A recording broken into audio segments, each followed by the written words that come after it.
Well, I guess it's time to work on this fine quality piece of equipment again.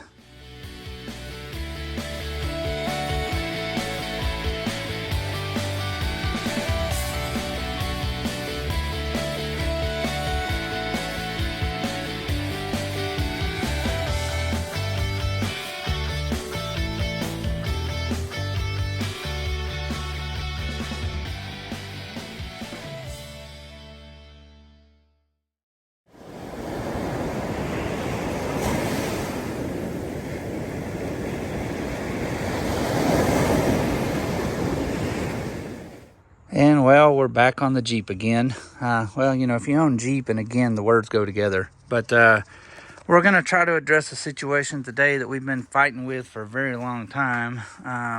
No real given actual component wore out, but this has progressively gotten worse and worse. And the tires are not moving. We had replaced all the linkage in the front end and everything, and we finally got it narrowed down that it was actually the gearbox is just absolute garbage. So we got just a stock replacement gearbox. It's nothing fancy yet, but we are going to go ahead and upgrade all the linkage and everything. 1.5 inch solid aluminum bars, 1 inch Heim joints. We do have a drop pitman arm on the Jeep, which came on the Jeep when I bought it. Don't shoot the messenger. We got a stock replacement pitman arm, so we're going to go ahead and get rid of the dropped pitman arm on there, flip the linkage over, get it all lined back up, geometry-wise and everything like that. And we're going to go ahead and change out the gearbox, and hopefully we can get rid of all of this finally. The last trip out to Wolf Caves pretty much completely did it in. If you watched that video, you saw that the steering wheel was turned 90 degrees and the tires were still pointed straight. So I'm not exactly sure what's going on in the gearbox up there, but we have compensated with linkage all we can. And anyway, it's just time to finally fix it. So I'll get the Jeep back up here in the garage. We'll get it tore apart and get the box out of it, and then we'll see what we can see on the gearbox when we get it out. All right, so one good thing about inner fender liners is they're super easy to get out, and it gives you all kinds of access to the box. But as we're taking it apart here, let me show you what we're already finding. Maybe kind of hard to see here, but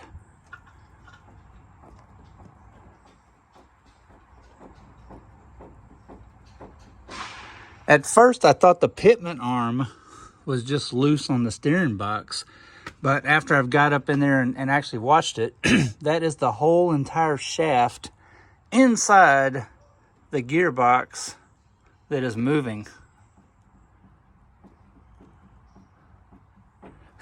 So as I suspected, gearbox is junk.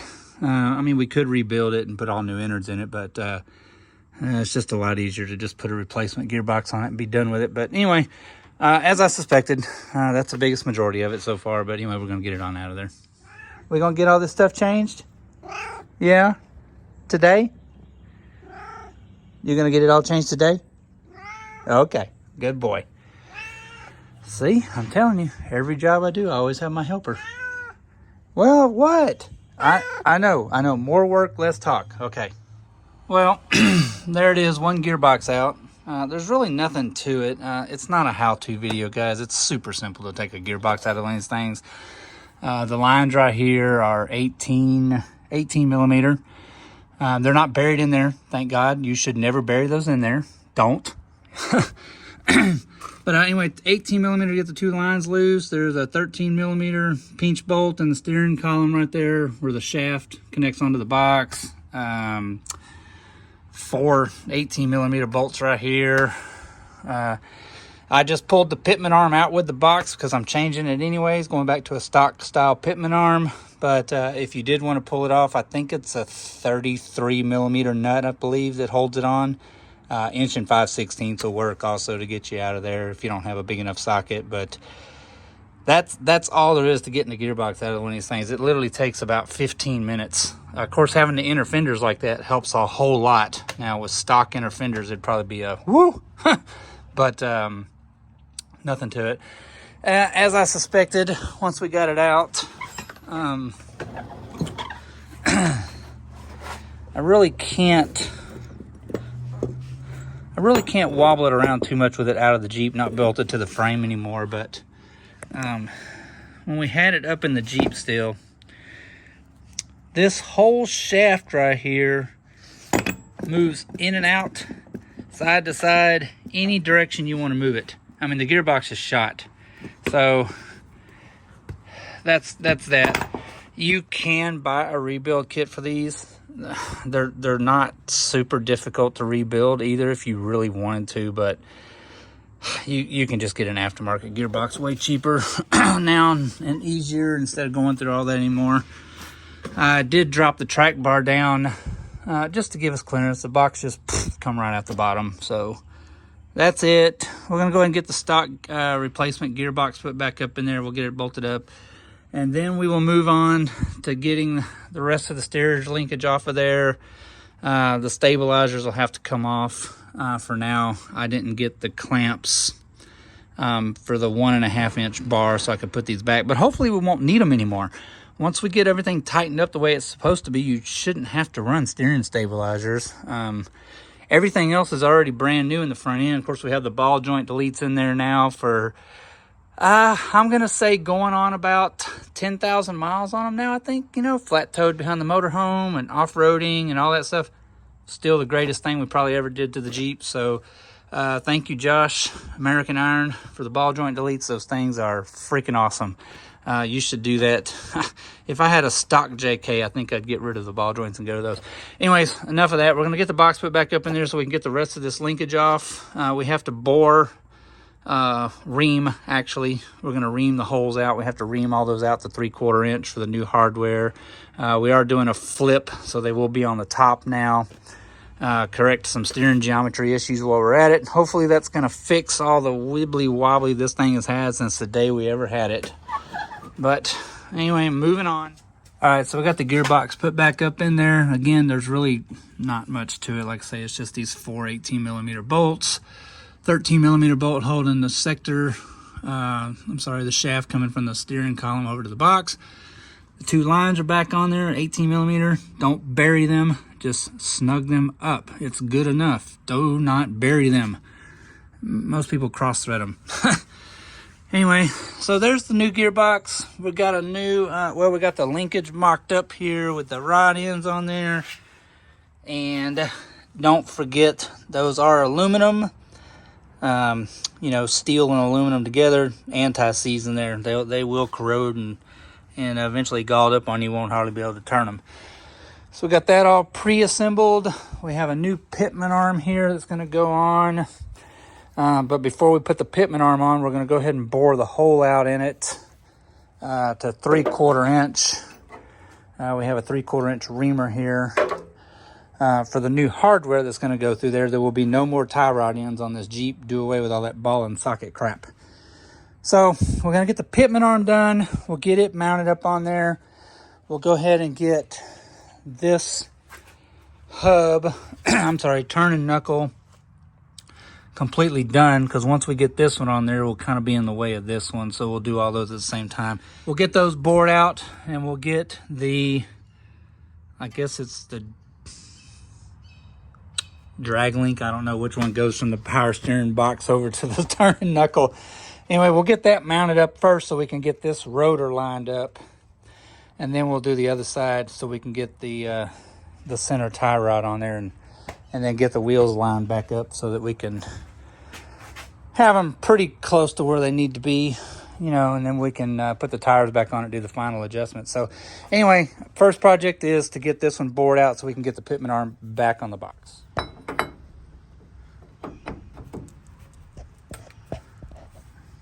One brand new pitman arm.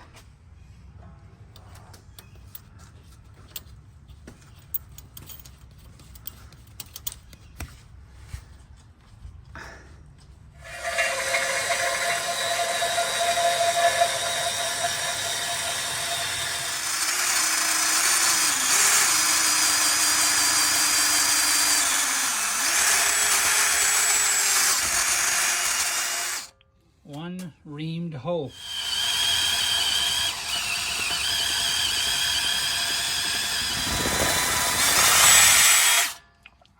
Two reamed holes. That's a lot of metal. Okay, so I'm going to explain a little situation here. I don't know what the situation is. Okay, so we have the steering wheel straight right now, like this. And what happened is we went to put the drag link, I'm assuming, goes from the steering wheel to the outer knuckle, whatever the terminology is. I've already got it taken apart. What happened is so the rod ends are bottomed out. So the rod is theoretically as short as it can possibly be. And what was happening is when we tied it onto the steering box and to the outer knuckle here, we noticed that the hub is turned quite a ways out. So essentially, there's not enough adjustment to shorten the rod up to get the steering wheel straight to the right front spindle here. So what we're going to do is, I don't know if this is the right way or the wrong way, but we can't do nothing about the rod, obviously, because it's pre-made, right? So we can't shorten the rod any. So what we're going to do is, and again, I don't know if this is the right way or not, but this is just what we're going to have to do. We are going to shorten the rod end and by about that much. And that will, in theory, still have our rod as absolutely as short as it can go, but our wheel, our spindle will be straight with the steering wheel. So I'll have a little bit once we set the toe, if we need to adjust it out a little bit, but I won't be able to shorten the rod any at all. So hopefully that's going to work. We're going to try it. And we're only taking just enough off to get it like kind of straight, so we can always shorten it some more if we have to. But anyways, we're going to go for it. What the heck? We don't have a better solution at this point in time. So we're going to cut it off right there and see what happens. All right, so we got our rod end shortened up here. We left our nut on there so that we can chase the threads back off, but we're also going to take and bevel this end on the bench grinder here before we do that. Alrighty, well, there it is, all hooked up, and my God, this little bit of play right here is like, it's resistant, it's tight, man. Before, I mean, you could turn the whole wheel, so it's definitely much better. But anyway, we got the tires back on it, and of course you saw we got the holes bored out. We got the linkage mocked up under here. Looks pretty good. It definitely tightened it up a lot. The only problem I can see initially is, and this is going to be kind of weird, but it's still pretty close, but my drag link and my track bar angle was actually perfect before, when I had the drop pitman arm and the stock linkage on there, versus this one where we flipped it and we put the stock pitman arm back on it. So I don't know, we'll have to see how that goes. I may have to end up I mean, it has a very, very little of a raised track bar bracket over here. They actually make one that is a little bit higher. So I may have to end up going to more of a raised track bar bracket to get those perfectly lined up. But we'll see how it does. It's definitely much tighter in the steering than what it ever was before. I mean, now when you turn the wheel, it actually moves the tires in relationship. Before, it was like a full, almost a quarter of a turn, and it wouldn't do nothing. So anyway, we got everything tightened up, set up pretty good. I need to adjust that end link just a little bit. But now they're both rolled down. Anyway, looks pretty good. Anyway, it's all in the truth now of hit the highway and take our life into our hands and see what happens.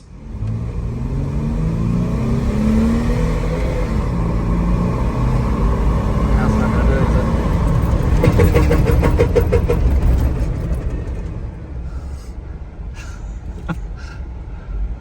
Whew.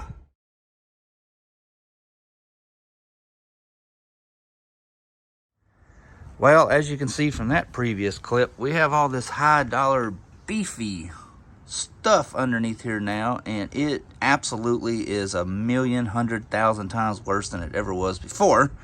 So, I mean, we're gonna go back, make sure everything's tight, which I'm positive it is.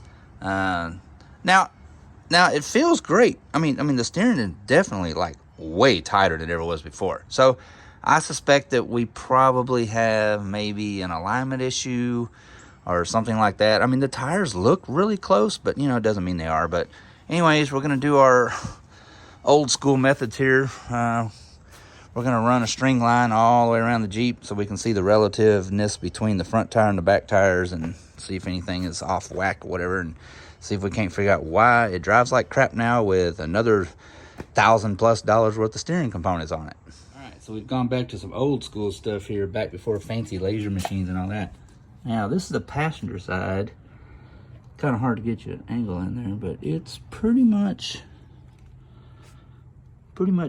touching front and rear on the rear tire, but it's also touching just about perfect on the front tire. So the passenger side is pretty darn close to being just zero toe. Now, what I noticed over here though on the driver's side, yes, same thing, strings touching front and rear, but it's pretty tight. And if you go back here and look at the back, big old gap. All right.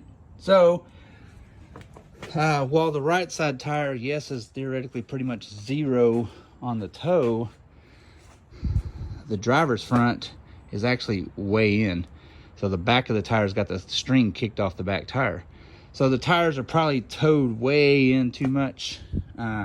So anyway, we're gonna back the toe out, get them towed out even more, get those lined up on all four corners, which still, once we're touching all the way around, is still basically zero toe, but it's a good starting point. So anyway, we're gonna crack the jam nuts loose, crank the bar out some, and get those set up right quick. Okay, so as you saw, we had pretty good amount of toe in based off of what the strings were telling us. So the one good thing about changing out the bars like this is you don't have no more adjusting sleeves. It is the actual bar, left hand, right hand thread. So we just cranked that on the bar some, spread the tires out some. So now we've got some positive, we've got some toe out now instead of some toe in the tires. And they actually do look better in relation to the Jeep now. So, because if you look up the specs for these, they do call for toe out, not toe in. Now, I'll show you one thing that is intentional. The steering wheel is now crooked, all right? So we know for sure that we adjusted the toe because I did not adjust the drag link bar to straighten the straighten the steering wheel back up. I left it like that intentionally for right now. That way we do know that we did physically, yes, move the toe because we did not move it in relation to the steering wheel. The steering wheel has moved with the adjustment. I don't know if that makes any sense or not, but if you do this a long time, you'll understand what I'm saying. Anyway, the only thing we can do now is get it back out on the highway again, which, well, if I make it down the road to my subdivision, it's improvement. But if that's the case and it does do better now, then we will take it up to the actual alignment shop where we can put some meters on it and see what the actual numbers are so we can get it spec'd in like on the nose. The only things that I do not have that are non-adjustable right now on my Jeep is I have not changed the rear control arms yet to adjustable. Everything else on the Jeep is adjustable. So that's going to be coming next, because what I have noticed is I haven't done anything wrong to the Jeep. It's just the factory components are still in there. Our wheelbase is just ever so slightly off a little bit from driver's to passenger side. And that's only because we don't have adjustable arms in the back. We're still using the factory one, so the rear end is not perfectly, the specs they use from the factory are a little less than what we're using now. I do have full adjustable arms in the front, and they are set, and the front end is now completely squared up in the Jeep based off of a million measurements off of frames and whatever, blah, blah, blah, blah, blah. But once we get those, then we can use a machine, and we can actually go back in there and even adjust these to make it on the nose nats. But anyway, we're gonna get back on the highway and see what it does. Right, here goes nothing, taking our lives into our hands. Well, we've made it up to 40 miles an hour, so that's already an improvement, because I couldn't even get over 25. And there we go, 60 miles an hour. Okay, yeah, so the insane wobble is actually gone now, but still a little bit of squirreliness in the Jeep. It wants to hunt from side to side. I suspect that may be, because I do have them towed pretty far out now. They're not actually at spec. But anyway, oh yeah, it's definitely a lot better. Before, the Jeep would just want to take off on you and you never really knew, and there was so much slack in the steering wheel it was easy to overcompensate. Now, I mean, I can actually drive one-handed, which is the first time I've ever really driven this Jeep like that since I've ever owned it. So getting rid of all the sloppy tie rod ends and the sloppy gearbox, that's definitely helped the situation even more. So I guess I have to tell myself, as long as I can keep digging away at it tiny bits at a time, it gets a little better each time. So hopefully, like I say, the steering wheel is crooked now though, but I already knew that. But we can adjust that now once we got it kind of sort of on the mends. So there it is. We used the ARTEC Industries 1.5 inch solid aluminum steering linkage kit. I bought it at Christmas, caught it on a Black Friday deal that they had going on, and a coupon. So anyway, I got a pretty killer deal on the stuff. It's not really ridiculously overpriced to begin with, but I did get a great deal on it. But anyway, there we go. So hopefully our steering issues on the JK, my God, yeah, it is definitely better. You can feel it in the turns too. It's a lot more positive now. You actually feel it turning rather than like, oh, I'm turning the wheel and nothing's happening. So once we get this little bit of stuff out of it now, I think with adjustments on the toe, like I say, get all our specs dead nuts on with some adjustable arms and stuff like that, I think life will be much better. So there it is.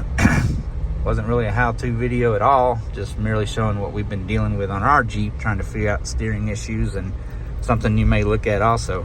I know everybody in the world is like, oh, ball joints, tie rod ends, drag length, blah, blah, blah, blah, blah, but nobody ever suggested that it might be just excessive slop in the gearbox.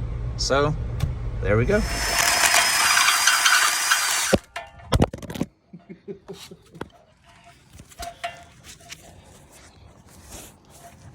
Wanting to catch it. Yeah, that was a good shot. And now to the real superstars of this show, you guys. Without any of you, none of this would be possible. Your positiveness, your feedback, everything you've done has been insurmountable, and I cannot thank each and every one of you enough for your input into helping make this channel possible. Because without you, none of this would be possible. And I also wanted to give a huge thanks here to, last but certainly not least, the Aaron Yandell. I appreciate everything you've done for me, sir, and it was an absolute pleasure to meet you, and I cannot wait to wheel with you again.